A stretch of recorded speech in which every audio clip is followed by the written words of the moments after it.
Hi BookTube, it's Jackie from Jackie's Literary Corner. And so I recently, while going through my BookTube notifications, I came across G Swizz's video where she talked about what she missed about BookTube videos, because BookTube videos are starting to seem a little repetitive. And so she came up with this idea about that kind of reminded me of Top 5 Wednesday. And which is something that I do miss doing, although, and I could easily do it because there are people that have been doing it anyway, even though Sam from Thoughts on Homes is not running it right now. She's taking a break from it, and so I could do it, but it's like I haven't felt as excited to do it. Like, I haven't felt the desire or the motivation to do Top 5 Wednesday, which I really should consider doing it, because I feel like sometimes I worry you guys are bored with my videos and that I'm not getting creative enough. So I feel like I should consider it. But hearing G Swizz talking about this got me kind of excited and more motivated again. And hers is called Top 7 on Sunday. And instead of it being on Wednesday, she will give topics for us to talk about on Sundays. Now, I don't know if we're supposed to, for these topics, I don't know if we're supposed to give 7 answers for each of these topics. And if that is the case, then the next time I do this, I will, I'll do that. I'll make sure I pick 7. But I was going to do what would have been in today's what would have been the topic for on the day I'm filming this, which was Sunday the 19th of April, but I decided not to do that one. But I am doing Sunday the, let me look. I need to double check the calendar. Okay, so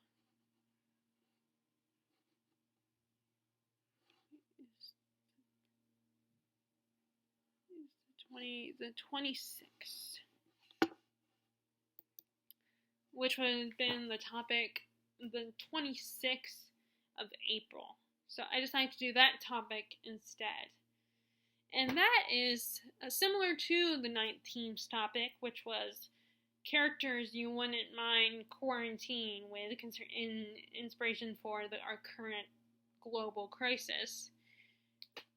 So instead, though, the 26th Sunday the 26th of April's topic is authors you would like to quarantine with. And I was just thinking, I feel like I read a lot more male authors than I do female authors. So I try to pick female authors, but I feel like I haven't watched enough interviews or looked at like their blogs or websites either enough to really talk about some of them. But I do have some female authors on this list. And like I said, it's not 7. I don't know if we're supposed to actually do 7, and I will double check that after I'm done filming this. But here are the authors. So the first one is one that I've recently realized is my favorite author. Like, I've always liked his works, but since I put in more effort into reading more of his works, especially since we moved here, and that is Stephen King. Now, I recently listened to the audiobook version of his On Writing, a Memoir of the Craft, one of his nonfiction books. I think he has 3 nonfiction works. On Writing, a Memoir of the Craft, Dance Macabre, which is about horror, and then I think there's one more. I think. I'll have to look that up, but he just seems like such an interesting person, and he sounds like, just by listening to his memoir on writing and the stories that inspired his work, it sounds like he's got some interesting things to tell, and I wouldn't mind like spending a few weeks or months, more likely, hearing some of his stories and talking to him about writing and stuff like that. Of course, I would be kind of ashamed to, work with him, realizing that I've been easily distracted and I'm not motivated or pushed enough to work on any writing, not writing every day when I know I should be if I ever wanted to become an author. And apparently I don't want it enough because I get easily distracted, and sometimes I would rather just read a book or watch TV or get on the internet, and I know I shouldn't do that, and I would be kind of embarrassed. And part of me would fight the idea of because I'm sure he would tell me then you don't want it enough. Part of me would be a little bit resistant and be like, no, I do want it.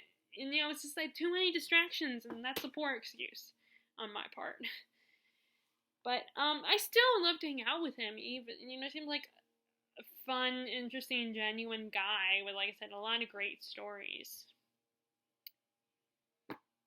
And just, like I said, just listening to his memoirs that made him even more intriguing and interesting. So next person is one of my favorite authors who writes a lot of writes actually mostly his only historical fiction as far as I can tell. As far as I know, I don't know if she's ever thought about writing anything else like fantasy or contemporary or something. Although her stories she has a dual timeline where the story will have a contemporary plotline, but then it will also have a historical plotline. But I don't know much about her as a person, but I know that I get the impression she likes beautiful things and she likes outdoors and probably even likes gardening, I'm sure, because, she seems like a very outdoorsy kind of person and like exploring and knowing about history and the importance of it just by going by her pictures and what she writes about.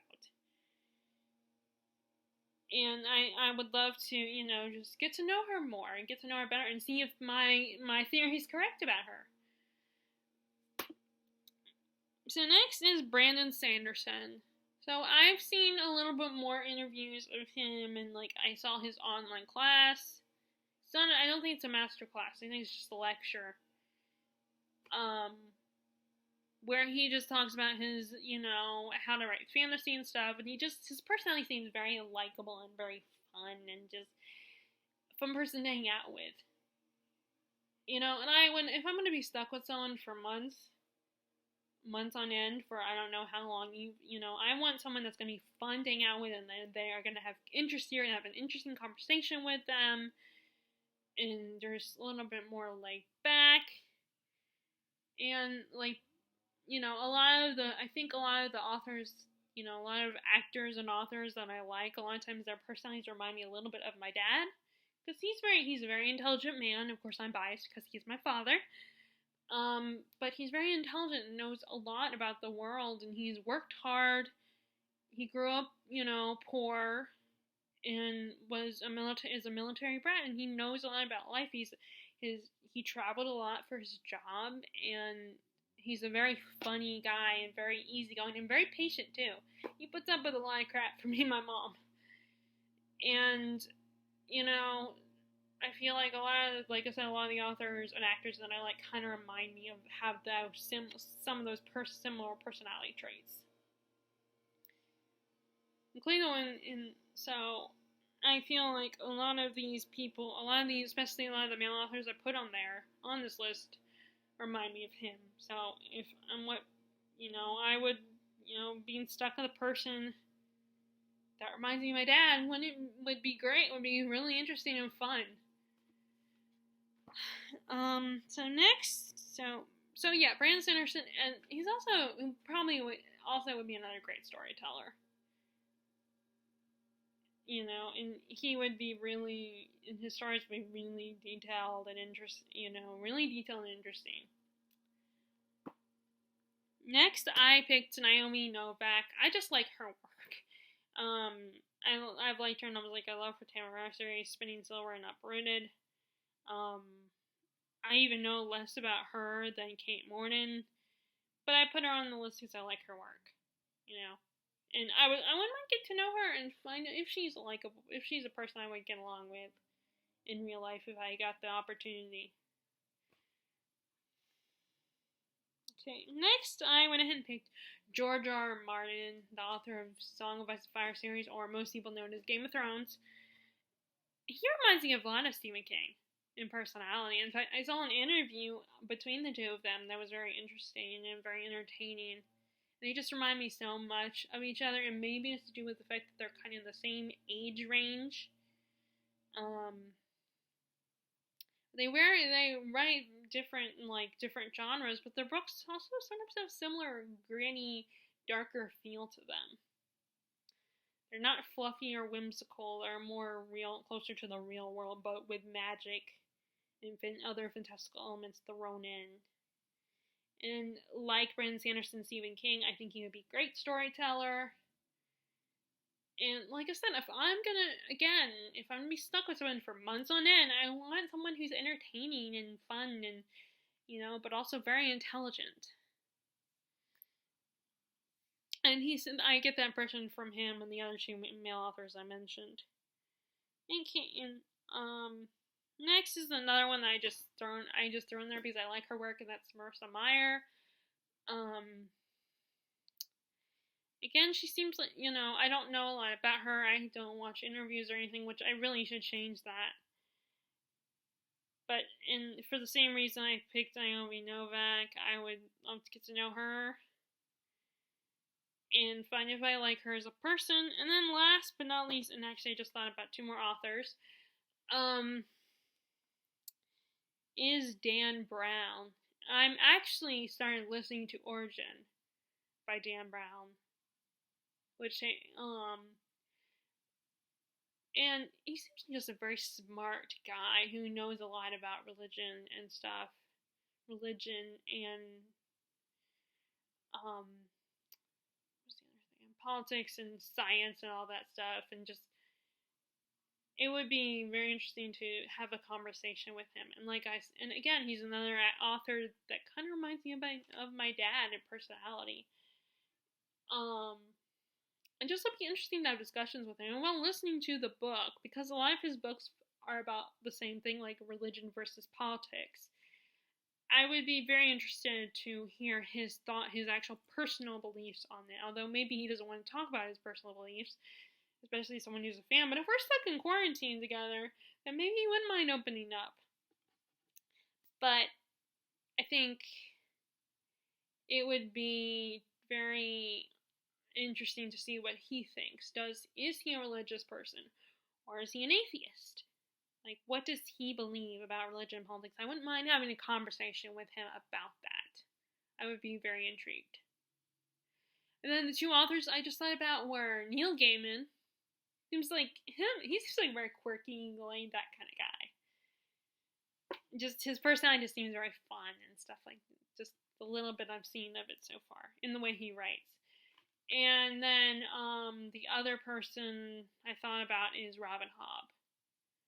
Although I did take issue with her being being totally against the idea of adapting her works.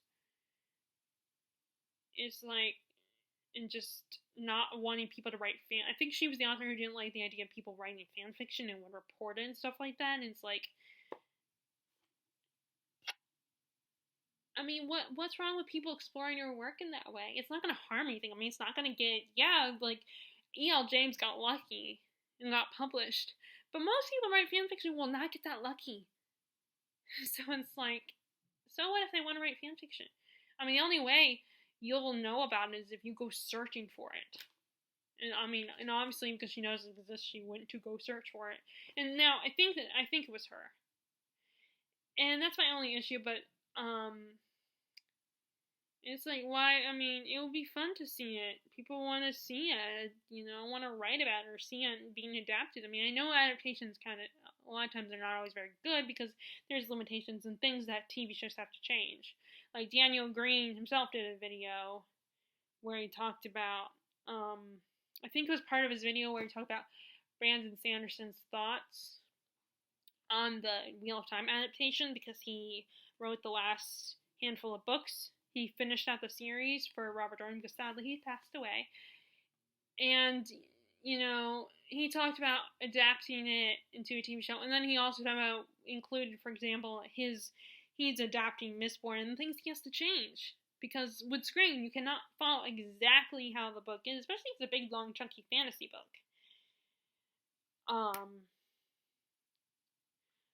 So, and I guess she wants it to be exactly how it is in the book. She doesn't want anyone to change it. I don't know, but I mean, I think that was one of the things that she didn't like. I don't know. But I'd be kind of curious to talk to her as well. Especially because I feel like she shows that female authors can write more than just silly little romances and stuff like that in their fantasy. I mean, like, she includes it a little bit. Like, she has, the main character in one of the main characters in the first trilogy, the Farseer trilogy. He's a little boy, so, and then there's a girl he becomes friends with, and they fall in love and stuff. But of course, there's complications for them. So yeah, it's still in there, but it's not the dominating factor. And it's nice to see a female author not have the romance being the dominating factor in her novels. I mean, it's one thing in certain genres, but when I read fantasy, I don't want to just read about two people getting together. Like if I'm reading historical fiction, then yeah, I don't mind it. Because, I mean, although I want to read more about the historical event in history than a couple getting together, but if it's part of it, like in the book I'm currently reading right now, it is a part of the story, it's a secondary plot point. But it's also about the main character figuring out who she is and trying to, using, like, means to make so that her sister will survive in this time, in this world, by, disguising herself as one of the rich and, powerful people and the aristocrats in this world, and she's, and there's magic that she's using, and it's a moral question of morals and ethics. And then there's the whole thing about her trying to protect her sister because her sister thinks this world is so grand and magical, and that's the part that's most frustrating me. I mean, the romance is frustrating me too, but the one that's frustrating me is how her sister is acting. So it's in there, but it's not like, it's the secondary plot point. But I like how Robin Hobb, it's not about that. It's more about, like, at least this first trilogy is about this young man's journey and his getting caught in political drama and just trying to survive in the world. And he's, how his life kind of sucks. So it's not just about him getting the girl. It's about his life and the price he has to pay. I mean, I still love romance in the story. Like, I will defend the idea of how most YA has romance in it, because I still like it. I just don't want it to dominate the story. But that's why I like Robin Hobb. And I would be kind of interested to see what she was like as a person. So that is my list of authors, I should say, that I wouldn't mind quarantining with for months at a time. Although, if I really did quarantine with this person, who knows how I'd feel about them in real life. I might change my mind and realize, okay, you're driving me crazy, I want you to go away. Who knows? Because I don't know these people in real life. I mean, I think a lot of, whether you're an author or an actor or singer or model, I think you put on a persona, or just a celebrity in general is just famous, just because I think you do put on a performance and a persona for your fans, for your audiences, but then it's not always 100% you. So who knows, maybe these authors aren't 100% themselves, and maybe if they hung out with me knowing I was a fan, maybe they would never be 100% themselves. I don't know, but these are my choices. So again, I said Stephen King, Kate Morden, Brandon Sanderson, Naomi Novik, George R. Martin, Marissa Meyer, Dan Brown, and then the two bonus people I said was Neil Gaiman and Robin Hobb. And did I actually, would that mean 7? 1, 2, 3, 4, 5, 6, 7. Oh, well, it will be 7 already, but not counting the last two I said. Okay, so, who are some authors that you wouldn't mind having a quarantine with? That you might be in quarantine with. I would be curious to know. Like I said, this is a Goodreads group as well. 7 on Sunday, I believe it's what it's called, and it's hosted by Grace from G Swizz booktube channel.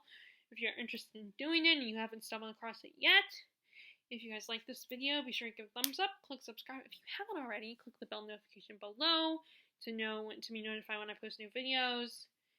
And with and if you're still having no problem with reading, because I know there are a lot of people that are struggling with getting appreciating reading because what's going on in the world is kind of distracting and upsetting people to the point where they can't concentrate on their books. If you don't have that problem, you're still reading and you're not struggling, would love to hear what you are reading. And if you are struggling, I wouldn't mind talking about that. I'd be kind of curious if there's how many people really aren't being able to read because of the horrors that are going on in the world. And I will talk to you later. All right, bye.